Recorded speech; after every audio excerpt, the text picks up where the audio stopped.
ጤና ይስጥልን። ይህ የኔታ ቲዩብ ድረገጽ ነው። በድርቅ ለተጎዱ ወገኖች 900 ሚሊዮን ዶላር እርዳታ ያስፈልጋል መባሉ በልማት ምክንያት የተፈናቀሉ 20 ሺህ አርሶ አደሮችን ለማቋቋም እቅድ ተያዘ።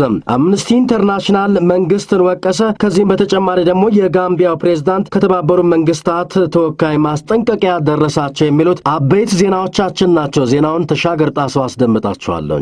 በድርቅ ለተጎዱ ወገኖች 900 ሚሊዮን ዶላር እርዳታ ያስፈልጋል ተባለም። ኤልኒኖ የተሰኘው የአየር ጸባይ ክስተት ባስከተለው ድርቅ ሳቢያ ለተጎዱ 9.7 ሚሊዮን ዜጎች እርዳታ የሚውል እንደ አውሮፓ ዘመን አቆጣጠር በ2017 ብቻ 900 ሚሊዮን ዶላር እንደሚያስፈልግ የተባበሩት መንግስታት ድርጅት ተመድ የሰብአዊ ጉዳዮች ማስተባበሪያ ጽህፈት ቤት አስታወቀም። ጽህፈት ቤቱ ሰኞ ታህሳስ 3 ቀን 2009 ዓ.ም ባወጣው መግለጫ የሚያስፈልገው የገንዘብ መጠን እንደ አውሮፓ ዘመን አቆጣጠር ከ2016 ጋር ሲነጻጸር በ44 በመቶ እንደሚቀንስ የገለጸ ቢሆንም የኢትዮጵያ መንግስትና አጋር ድርጅቶች በጋራ ባካሄዱት ዳሰሳ በሀገሪቱ ምስራቅና ደቡብ አካባቢዎች አዲስ የድርቅ ምልክቶች መታየታቸውን ጠቁሟል። ከ5.6 ቢሊዮን በላይ ዜጎች የምግብ እርዳታ እንደሚያስፈልጋቸው ገልጾ 1.2 ሚሊዮን ህጻናት፣ ነፍሰ ጡሮችና አጥቢ እናቶች ተጨማሪ ምግብ እንደሚያስፈልጋቸው ጽህፈት ቤቱ አስታውቋል። በኤልኒኖ አማካኝነት በተከሰተው ድርቅና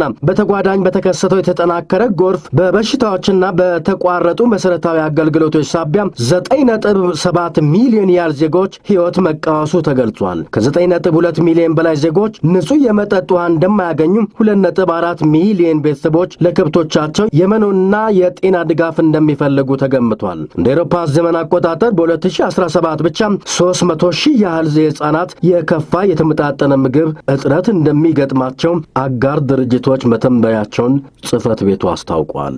በልማት ምክንያት የተፈናቀሉ 20 ሺህ አርሶ አደሮችን ለማቋቋም እቅድ ተያዘም።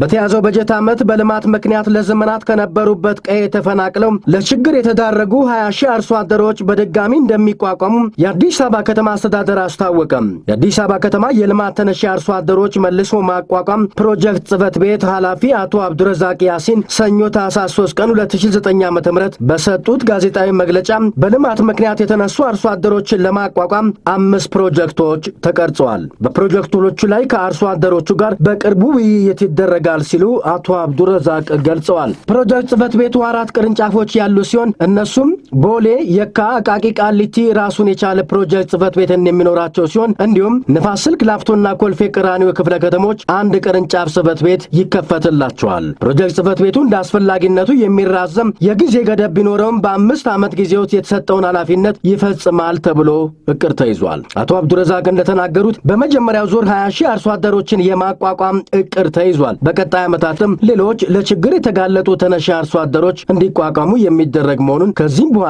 በልማት ምክንያት ሊነሱ የሚችሉ አርሶ አደሮች የሚከናወነው ልማት አካል እንደሚሆን አቶ አብዱረዛቅ ተናግረዋል። አምነስቲ የኢትዮጵያን መንግስት ወቀሰ።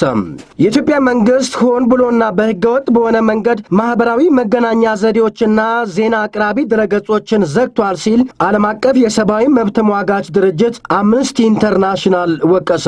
አምነስቲ ትላንት ባወጣው ዘገባ መንግስት ዋትስአፕን ጨምሮ 16 የዜና መቀበያዎችን መዝጋቱን አስታውቋል። ድርጅቱ ኦፕን ኦብዘርቫቶሪ ኔትወርክ ኢንተርፌረንስ ከተባለው ድርጅት ጋር በጋራ ባካሄደው ጥናት መሰረት እርምጃው የነጻ ዜና አቅራቢ ድርጅቶችና የተቃዋሚ ቡድኖች ድረገጾች ኢትዮጵያ ውስጥ እንዳታዩ አድርጓል። የአምነስቲ ኢንተርናሽናል ባለስልጣን ሚሼል ካጋሪ ኢንተርኔትድ ማገዱ ህጋዊ መሰረት እንደሌለውና በሀገሪቱ ለተነሳው ተቋሙም የተወሰደ ሌላ ያልተመጣጠነና ከመጠን ያለፈ እርምጃ ነው ሲሉ መናገራቸውን የጀርመን ዜና አገልግሎት ዘግቧል።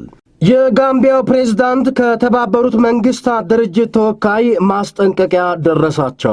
የተባበሩት መንግስታት ድርጅት የምዕራብ አፍሪካ ልዩ ተወካይ የጋምቢያው ፕሬዝዳንት ያህያ ጃሜ በሚቀጥለው ወር የስልጣን ዘመናቸው ሲያበቃም በስልጣን ለመቆየት ከሞከሩ ጠንካራ ማዕቀብ እንደሚጠብቃቸው በትላንትናው ዕለት አስጠነቀቁም። ልዩ ተወካዩ ሙሐመድ ኢብን ቻምባስ ይህን ማስጠንቀቂያ የሰጡት የአካባቢው ሀገራት መሪዎች ጃሜ ከስልጣን እንዲወርዱ ለማግባባት ትላንት ያደረጉት ጥረት ከከሸፈ በኋላ ነው። በእርሳቸው አባባል የሚስተር ጃሜ ስልጣን አብቅቷል፣ በምንም አይነት መንገድ ፕሬዝዳንት ሆነው ሊቀጥሉም አይችሉም ብለዋል። ከዛሬ 14 ቀን በፊት በተካሄደው የጋምቢያ ፕሬዝዳንታዊ ምርጫ የተወዳደሩት ጃሜ ብዙም ታዋቂነት በሌላቸው በነጋዴው በአዳማ ባሮ የተሸነፉ ሲሆን ጃሜ ውጤቱን መቀበላቸውን ካሳወቁ በኋላ ባለፈው ቅዳሜ ሐሳባቸውን ቀይረው ምርጫው ተጭበርብሯል ሲሉ ለከፍተኛ ፍርድ ቤት አቤት ብለዋል። ቻምባስ የከፍተኛ ፍርድ ቤት ውሳኔ ከእርሳቸው የ5 ዓመት የስልጣን ዘመን ጋር ምንም አይነት ግንኙነት የለውም ብለዋል። የጃሜ የስልጣን ዘመን የሚያበቃው ጥር 18 2017 ዓ.ም ነው።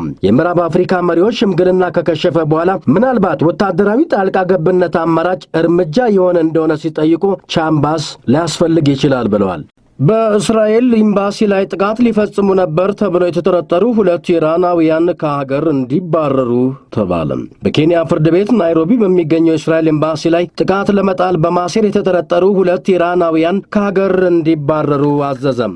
አቃቤ ሕግ የኢራን ኤምባሲ ክሱ ቆሞ ሰዎቹ እንዲባረሩ ስምምነት ላይ መድረሳቸውን ፍርድ ቤቱ በትላንትናው ዕለት ያወጣው ማዘዣ ያስረዳል። 2ቱ ተጠርጣሪዎች ዳር 29 ቀን 2016 ዓ.ም አንስቶ ቁጥጥር ስር ነበሩ። የተያዙትም በኤምባሲው የጥበቃ ቪዲዮ ላይ ከእስራኤል ኤምባሲ ውጪ ሲንቀሳቀሱ ከታዩ በኋላ ነው። በወቅቱም 2ቱ ተጠርጣሪዎች በኢራን የዲፕሎማቶች መኪና ውስጥ ነበሩ። ወደ ኤምባሲው ከመምጣታቸው በፊትም በአሸባሪነት 15 ዓመት የተፈረደባቸውን 2 ኢራናውያን ጎብኝተው እንደነበረም ተገልጧል። ኢራናውያኑ የሽብር ጥቃት ለመፈጸም መረጃ ሰብስባቸዋል ተብለው ነበር የተፈረደባቸው። የተከበራችሁ ክቡራትና ክቡራን የኔታ ቲዩብ ተከታታዮች ዜና በዚያ በቃ። ደስ የሚል ጊዜ ይሆንላችሁ።